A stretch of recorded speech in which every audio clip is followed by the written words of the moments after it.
vote one for the Liberal Democrats. It's the party for freedom, the party for people, and the party for people who like to party.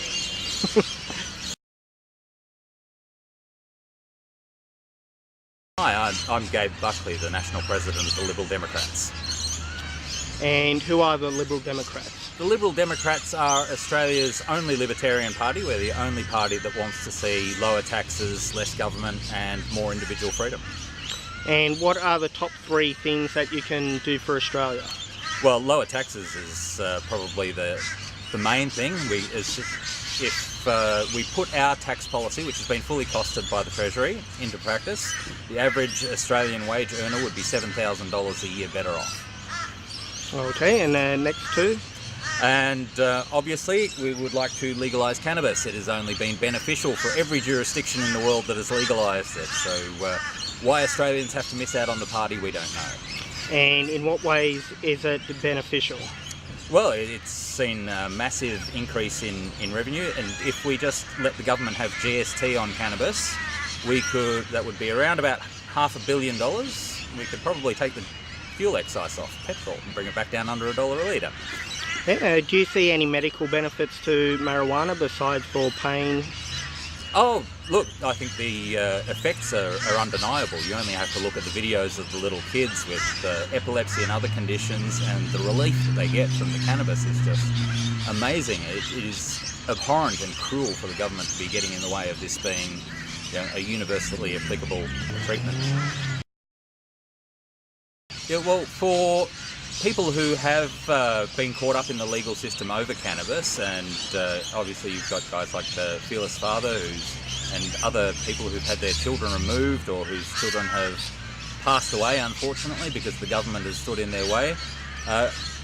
If we legalise cannabis, obviously all those convictions get quashed. People no longer have trouble going overseas.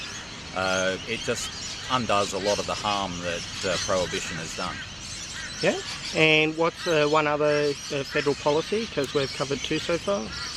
Well, just probably individual freedoms are probably one of the biggest issues we have. The government is addicted to regulating our behaviour, and the Liberal Democrats are just about getting the government off our backs and out of our wallets.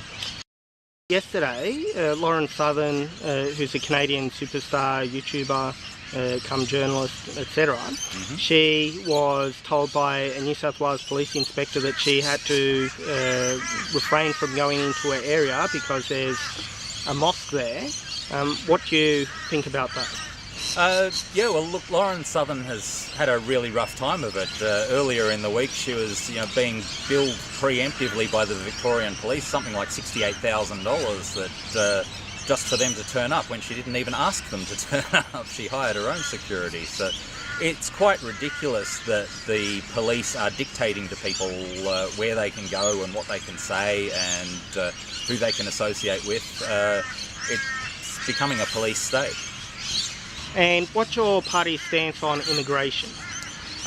We have an interesting take on immigration. Immigration is one of those things that tends to polarise a lot of people, and we think we've taken a very good middle road. We like immigration. We need people to come here, but we need the right sort of people to come here, people who will fit in and who will work and who will benefit the community. So our immigration policy is that yes, people should have a prima facie right to come and build a better life for themselves in Australia, like all of our forefathers did. And we have a 10-year wait on citizenship. Welfare is only applicable to citizens, so if you're going to come here, you're going to need to get a job and work.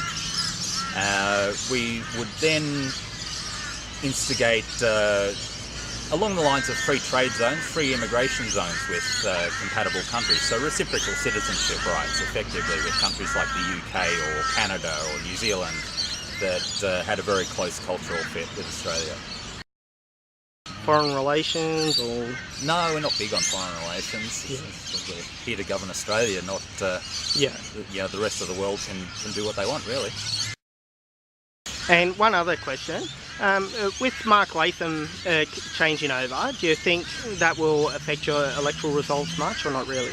It's hard to say. Mark's been a member of the party for almost a year now. He is on a journey towards libertarianism, a journey that most of us have taken at one point in our lives to become libertarians. Look, Mark's not even sure if he wants to get back into politics. He's umming and ahhing and doesn't know where he wants to go. So I'm not sure that it's going to influence our results at all. You know, Mark's Mark, and if he wants to run as a candidate, I'll happily endorse him to do that. But he hasn't expressed any desire to do that just yet. Yep. Okay. Thank you very much.